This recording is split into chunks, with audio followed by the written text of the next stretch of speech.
Hello तो student, उम्मीद है आप सब खैरियत से होंगे। आज का हमारा जो टॉपिक है ना वो हमारे पास है चौक। ठीक है, जो कि इंपॉर्टेंट है आपके शॉर्ट क्वेश्चन के रिस्पेक्ट से और आपके लॉन्ग क्वेश्चन के रिस्पेक्ट से। ठीक है, तो हम लोग देखते हैं कि चौक बेसिकली हमारे पास होता क्या है। चौक ना बच्चों हमारे पास इंडक्टर ही होता है। ठीक है, इसी को हम लोग अपने एसी सर्किट्स के अंदर क्या करते हैं, एज ए चौक यूज करते हैं। इसको यूज करने का फायदा क्या होता है, एसी सर्किट के अंदर हम लोग जो है इसकी मदद से करंट की जो वैल्यू है उसको क्या कर सकते हैं, कम कर सकते हैं। अब हमारे माइंड में ये क्वेश्चन आता है कि सर अगर करंट की वैल्यू को ही कम करना है तो हम लोग रेजिस्टेंस को क्यों नहीं लगाते। ठीक है, तो वो भी मैं बता देता हूँ कि रेजिस्टेंस को क्यों नहीं लगाते, और मैं ये भी समझा देता हूँ कि इंडक्टर को हम लोग क्यों लगाते हैं। ठीक है, तो पहले मैं डायग्राम समझा देता हूँ, देन ये पॉइंट आपको इजीली हो समझ आ जाएंगे। तो हम लोग देखते हैं कि हमारे पास एक बल्ब है। ठीक है, जो कि हमारे पास क्या करेगा, I is equal to 0.5 ampere के ऊपर, मतलब कि 0.5 एम्पियर के ऊपर वर्क करेगा करंट के ऊपर। जबकि इसको जो वोल्टेज रिक्वायर्ड है ना चलने के लिए वो हमारे पास 100 वोल्ट है। लेकिन हमारे घरों के अंदर जो सप्लाई आती है ना वो आती है बच्चों 220 वोल्ट की। तो मैं जैसे इसको क्या करूंगा, यहाँ पे कनेक्ट करूंगा तो 100 वोल्ट पे तो ये लेगा 0.5 एम्पियर। लेकिन जब मैं इसको 0.220 वोल्ट की जो है ना वो सप्लाई दूंगा तो हमारे पास करंट की जो वैल्यू आएगी ना वो 0.27 एम्पियर सपोज कि हमारे पास ये आ रही है। ठीक है, जो कि वैल्यू बहुत ही ज्यादा है एज कम्पेयर टू दिस। तो हमारा ये जो बल्ब है ना वो क्या हो जाएगा, फ्यूज हो जाएगा। मतलब कि आपका जो बल्ब है वो खराब हो जाएगा। क्यों? क्योंकि हम उसको उसकी कैपेसिटी से ज्यादा करंट प्रोवाइड कर रहे हैं। ओके हो गया। तो फिर हमारे माइंड में क्वेश्चन आता है सर यहाँ पे हम रेजिस्टेंस लगा लेते हैं। ठीक है, सीरीज कॉम्बिनेशन के अंदर। तो चले हम लोग यहाँ पर क्या करते हैं, रेजिस्टेंस लगा लेते हैं। ये मैंने लगा दी रेजिस्टेंस आर। अब इस रेजिस्टेंस आर के अक्रॉस ना 120 वोल्ट का जो पोटेंशियल है वो हमारे पास क्या हो जाएगा, ड्रॉप हो जाएगा। ठीक है, रेजिस्टेंस इतनी अमाउंट की लगाई जो कि 120 वोल्ट को क्या करेगी, ड्रॉप करेगी। आपके सर्किट को सिर्फ क्या देगी, 100 वोल्ट देगी। और करंट प्रोड्यूस से सपोज हो रहा था 0.5 एम्पियर का, और आपका जो बल्ब है वो क्या करेगा, इजीली ग्लो करना स्टार्ट कर देगा। ओके हो गया। लेकिन इसमें ना एक मसला है। इसमें एक मसला ये है कि जब मैं क्या करूंगा, आपके सर्किट के अंदर सप्लाई मूव करेगी ना, और इस रेजिस्टेंस को मैं जब अपने हाथ में पकड़ूंगा तो हमें फील होगा कि ये रेजिस्टेंस क्या हुई है, हीट हुई है। ठीक है, मतलब कि यहाँ पर हमारे पास हीट क्रिएट हो रही है। ये अब आप लोगों ने याद रखना है, ये हमारे पास इंपॉर्टेंट पॉइंट है। हीट हमारे पास क्या हो रही है, क्रिएट हो रही है। तो हीट क्रिएट होने से होगा क्या, अब देखिए बच्चों, हमारा अगर यहाँ पर ये रेजिस्टेंस क्या कर रहा है, हीट क्रिएट कर रहा है, इसका मतलब है ये पावर कंजप्शन कर रहा है। मतलब खुद भी जो है वो पावर को क्या कर रहा है, यूज कर रहा है। जहां पर पावर का क्या हो रहा है, लॉस हो रहा है हमारे पास। अगर पावर का लॉस हो रहा है तो यहाँ पर एनर्जी का लॉस हो रहा है। किसका लॉस हो रहा है, एनर्जी का लॉस हो रहा है। क्योंकि आपकी जो एनर्जी है चार्जेस की वो किस फॉर्म में कन्वर्ट हो रही है, वो हीट एनर्जी के अंदर कन्वर्ट होना स्टार्ट हो चुकी है। तो इस हीट के क्रिएट होने से होगा क्या, आपको ना आपके सर्किट की जो एफिशिएंसी है वो क्या हो जाएगी, उसकी कम हो जाएगी। मतलब कि हमारे पास इसके जो वर्क करने की सलाहियत है ना वो कम हो जाएगी हमारे पास। मतलब कि गुड एफिशिएंसी नहीं देगा आपको, बैड एफिशिएंसी देगा। क्यों? क्योंकि आपके पास एनर्जी किस फॉर्म में कन्वर्ट हो रही है, हीट की फॉर्म में कन्वर्ट हो रही है। ओके हो गया। इसलिए ये हमारे पास कोई ऑथेंटिक वे नहीं होता कि किसी भी एसी सोर्स के अक्रॉस जो है वो रेजिस्टेंस को लगाने का, क्योंकि यहाँ पे पावर डेसिपेशन बहुत ही ज्यादा होती है एसी थ्रू रजिस्टर के अंदर ही मैं बता के भी आया हूँ। ठीक है, उसके बाद हम लोग क्या करते हैं, अब इस रेजिस्टेंस को हटाते हैं और यहाँ पर इंडक्टर को लगा देते हैं। किसको लगा दिया, इंडक्टर को लगा दिया। अब जब मैंने इंडक्टर को लगाया ना तो आपने इसमें याद रखना है कि जो इंडक्टर होता है ना इसकी जो रेजिस्टेंस होती है वो बहुत ज्यादा स्मॉल होती है। ठीक है, और जो इंडक्टेंस होती है वो बहुत ही ज्यादा लार्ज होती है। इंडक्टेंस में आपको जो है ना प्रीवियस लेक्चर में बता के आया था कि इंडक्टेंस जो होती है ना वो आपके एसी सर्किट्स के अंदर रेजिस्टेंस का काम करती है। किसका काम करती है, रेजिस्टेंस का काम। इसलिए ये बहुत ही ज्यादा लार्ज है हमारे पास यहाँ पर।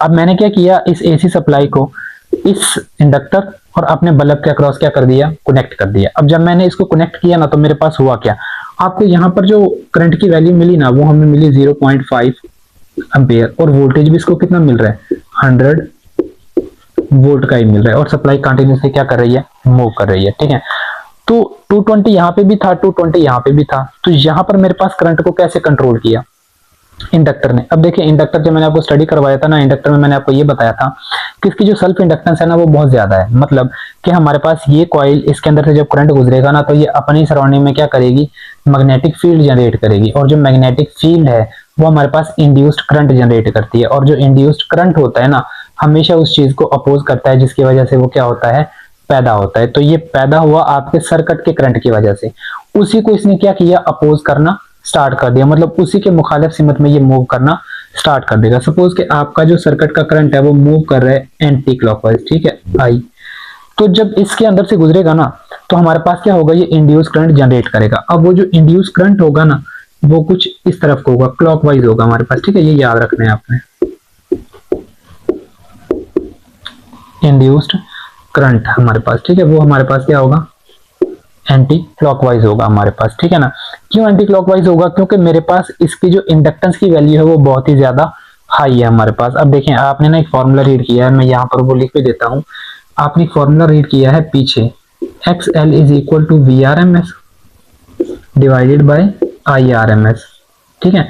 अब यहाँ पर अगर मैं देखूँ ना, तो जो मेरे पास इंडक्टेंस है वो आपके करंट के क्या आ रही है, रूट मीन स्क्वायर के इनवर्सली प्रोपोर्शनल आ रही है। अगर मेरे पास रिएक्टेंस ऑफ द इंडक्टर ज्यादा है तो बच्चों करंट आपके पास ऑटोमेटिकली क्या हो जाएगा, कम हो जाएगा, ठीक है। और करंट को मुझे क्या करना है, कम करना है। ओके हो गया, पहला काम मैंने कर लिया, करंट को कम कर दिया। उसके बाद क्या करना है, हीट तो ये भी जनरेट कर रहा होगा, ठीक है, लेकिन मैंने इसको अपने हाथ में पकड़ा तो ये हीट क्रिएट नहीं कर रहा था, ठीक है। अब ये हीट क्रिएट कर क्यों नहीं रहा, ये हीट क्रिएट बेसिकली इसलिए नहीं कर रहा क्योंकि इसके अंदर ना पावर डेसिपेशन नहीं होती, मतलब पावर हमारे पास जाया नहीं होती। ये मैं आपको एसी थ्रू एन इंडक्टर के अंदर समझा के आया हूँ लास्ट पर, अगर आपने वीडियो या लेक्चर कंप्लीट देखा है तो हमारे पास इंडक्टर के अंदर पावर डेसिपेशन नहीं होती, क्योंकि यहाँ पर पोटेंशियल और जो करंट होता है ना, उन दोनों के दरमियान में फेज डिफरेंस जो होता है वो कितने का होता है, 90 डिग्री का होता है। और जो हमारे पास फॉर्मूला होता है ना, वो हमारे पास होता है P is equal to V I and cos theta. अगर थीटा की जगह पर मैं क्या लूं, 90, क्योंकि वोल्टेज और करंट के दरमियान में फेज डिफरेंस कितना का रहता था इंडक्टर के अंदर, 90 डिग्री का। तो P is equal to V I cos 90 degree. अब जो कॉज 90 डिग्री होता है ना बच्चों, ये खुद जीरो के इक्वल होता है। तो जीरो को जब मैं इस वैल्यू से मल्टीप्लाई करवाऊंगा तो P क्या हो गया मेरे पास, इज इक्वल टू जीरो, जिससे मुझे ये पता चला कि हमारे पास यहाँ पे पावर डेसिपेशन नहीं हो रही। अगर पावर डेसिपेशन नहीं हो रही तो यहाँ पर आपके जो चार्जेस की एनर्जी है वो हीट के अंदर भी कन्वर्ट नहीं होगी। तो आपका जो सिस्टम है वो आपको एफिशिएंसी क्या देगा, बहुत ही अच्छी प्रोवाइड करेगा। ओके हो गया, ये काम होता है हमारे पास चौक कॉइल का। यहाँ पर अब आपके कुछ शॉर्ट क्वेश्चंस हैं, उनको हम देख लेते हैं। यहाँ तक आई होप सो समझ आया होगा आप लोगों को। अब देखें, it is a coil of thick copper wire. क्या हमारे पास एक कॉइल होती है जो कि बहुत ही थिक होती है। थिक का मतलब होता है इसका जो डायमीटर है ना वो बहुत ही ज्यादा है मेरे पास। Copper wire bound closely in a large number of turns over a soft iron laminated core, ठीक है। अब इसका एरिया ज्यादा होने की वजह से क्या होता है, आपके पास जो रेजिस्टेंस होती है ना वो इनवर्सली प्रोपोर्शनल होती है किस चीज के, एरिया के। अगर एरिया ज्यादा है तो रेजिस्टेंस क्या होगी आपकी, कम होगी। इसलिए कॉपर वायर को क्या रखा जाता है, थिक रखा जाता है हमारे पास, ठीक है। और इसको किसी भी आयरन, मतलब ये हमारे पास जो सिलेंडर है ना ब्लैक कलर में, ये मेरे पास आयरन कोर है इसकी, और ये जो रेड कलर में हमने बनाई है ये क्या है, हमारे पास वायर है। ये कॉपर की होती है और ये आयरन का होता है। मैं इसका आंसर भी दे दूंगा आपको, कॉपर या आयरन की क्यों होती है हमारे पास। अब देखें, वेरी स्मॉल रेजिस्टेंस, इसकी रेजिस्टेंस क्या होती है, बहुत ही ज्यादा स्मॉल, क्योंकि एरिया ज्यादा है तो रेजिस्टेंस क्या होगी, कम होगी। उसके बाद inductance of the chalk coil is very high.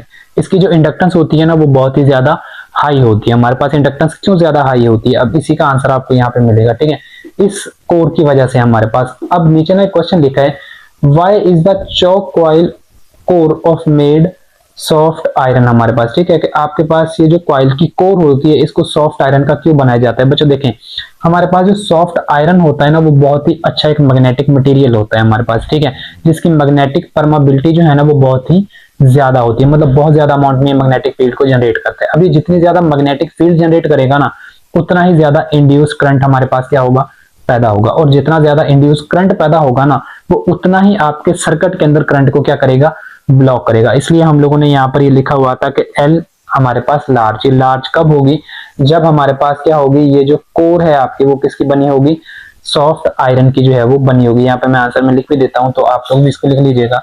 ये हमारे पास क्या होता है,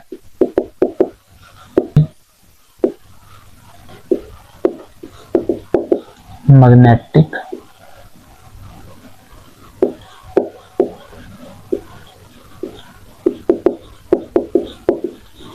परमेबिलिटी, ठीक है। इसकी जो मैग्नेटिक फील्ड क्रिएट करने की जो सलाहियत होती है ना वो बहुत ही ज्यादा होती है हमारे पास। अब जितनी ज्यादा मैग्नेटिक फील्ड हमारे पास जनरेट होगी उतना ही ज्यादा हमारे पास इंड्यूस करंट क्या होगा बच्चों, जनरेट होगा। और दूसरा ये है कि ये बहुत जल्दी जो है वो मैग्नेटाइज हो जाती है और बहुत जल्दी हमारे पास क्या हो जाती है, डीमैग्नेटाइज हो जाती है। इस वजह से हम लोग आयरन कोर सिलेंडर को यहाँ पे क्या करते हैं, यूज करते हैं। उसके बाद Y is the wire of choke coil made of copper. हमारे पास ये जो वायर होती है रेड कलर में हमने बनाई है ये कॉपर वायर की ही क्यों होती है। देखें, जो हमारे पास कॉपर होता है ना उसकी जो रेजिस्टेंस होती है वो बहुत ज्यादा कम होती है। हम लोगों को एक ऐसी वायर यूज करना होती है जिसकी रेजिस्टेंस क्या हो, बहुत ही ज्यादा कम हो। अब कम होने से होगा क्या मेरे पास, ठीक है। तो यहाँ पर हमने यही देखा था कि रेजिस्टेंस इनवर्सली प्रोपोर्शनल है एरिया के, ठीक है। तो मुझे क्या करना पड़ेगा, इस कॉपर वायर भी होती है ना, ये बहुत ज्यादा थिक और बहुत ज्यादा मोटी होती है हमारे पास, तो इसकी रेजिस्टेंस क्या हो जाती है हमारे पास, कम। अब इसको मैं कम कर क्यों रहा हूं, मैं इसको इसलिए कम कर रहा हूं ताकि हमारे पास हीट क्रिएट ना हो। क्या ना पैदा हो, हीट पैदा ना हो। अगर हीट पैदा हो गई तो फिर चौक को जो है वो लगाने का फायदा क्या हुआ, तो चौक को लगाने का तो कोई फायदा ना हुआ, ठीक हो गया। लेकिन फिर भी हमारे पास इसकी कुछ ना कुछ रेजिस्टेंस होती है, तो बहुत ही थोड़ी जो एनर्जी है आपके सिस्टम की वो किसके अंदर चेंज हो जाती है, हीट के अंदर चेंज हो जाती है। क्योंकि आइडियल चौक तो हम बना नहीं सकते, हम सिर्फ अज्यूम कर सकते हैं, ठीक है, सोच सकते हैं आइडियल चौक को कि एक ऐसी वायर लें जिसकी रेजिस्टेंस जो है वो निग्लिजिबल हो ना हो, मतलब हो ही ना। तो ऐसी रेजिस्टेंस हमारे पास प्रेजेंट बच्चों नहीं होती। ये हमारे पास होता है चौक कॉइल। अब अगर आपका कोई क्वेश्चन है तो आप लोग हमसे कमेंट बॉक्स के अंदर पूछ सकते हैं।